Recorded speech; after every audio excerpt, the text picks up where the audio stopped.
ნობელის მშვიდობის პრემიის ლაურეატის ნარგეს მოჰამადის მხარდამჭერები აცხადებენ, რომ შიმშილობის დაწყების შემდეგ მას დამატებით 7,5 წლით მიუსაჯეს პატიმრობა. გადაწყვეტილება შაბათს ირანის ქალაქ მეშჰედში რევოლუციურმა სასამართლომ მიიღო. მოჰამადის ადვოკატის ინფორმაციით მას 6 წელი შეკრებასა და შეთქმულებაში, წელიწად-ნახევარი კი პროპაგანდის გავრცელების გამო მიუსაჯეს. მოჰამადს ასევე 2 წლით აუგზავნეს ქვეყნიდან გასვლა და დამატებით 2 წლით შიდა გადასახლებაში უნდა იყოს ქალაქ ხუსბში. ირანულ საზოგადოებას დემოკრატიამდე მისასვლელად სჭირდება ძლიერი ინსტრუმენტები, რომლებიც გააძლიერებს სამოქალაქო საზოგადოებას და განსაკუთრებით ქალთა მოძრაობას.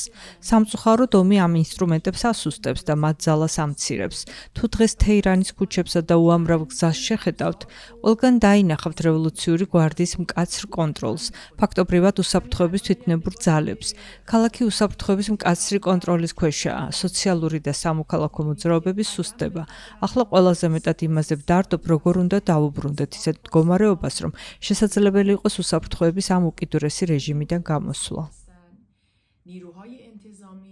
2022 წლის მასშტაბური ანტისამთავრობო პროტესტის შემდეგ ირანის ხელისუფლება შიდა პროტესტსა და განსხვავებულ აზრზე ზეწოლას აძლიერებს. ამავე პერიოდში თეირანის შეერთებულ შტატებთან ბირთვულ პროგრამაზე მოლაპარაკებებს აწარმოებს, რათა სამხედრო დაძაბულობა აიცილოს თავიდან. 53 წლის ნარგეს მოჰამადი მანამდეც იხდიდა სასჯელს, მას 13 წლითა და 9 თვით ჰქონდა მიჯილი პატიმრობა სახელმწიფოს წინააღმდეგ მიმართული ქმედებისა და პროპაგანდის ბრალდებით. ის აქტიურად უჭერდა მხარს საპროტესტო მსვლელობებს, რომლებიც მასა ამინის გარდაცვალების შემდეგ დაიწყო. მოჰამადის ჯანმრთელობის მდგომარეობა მძიმეა, პატიმრობისას მას რამდენჯერმე ჰქონდა გულის შეტევა. 2022 წელს გადაუდებელი ოპერაცია ჩაუტარდა. ირანის სასამართლო და უსაფრთხოების სტრუქტურები აცხადებენ, რომ განსხვავებული აზრის მქონე პირების მიმართ განორჩევლად ჯანმრთელობის მდგომარეობისა მკაცრ პოლიტიკას გააგრძელებენ.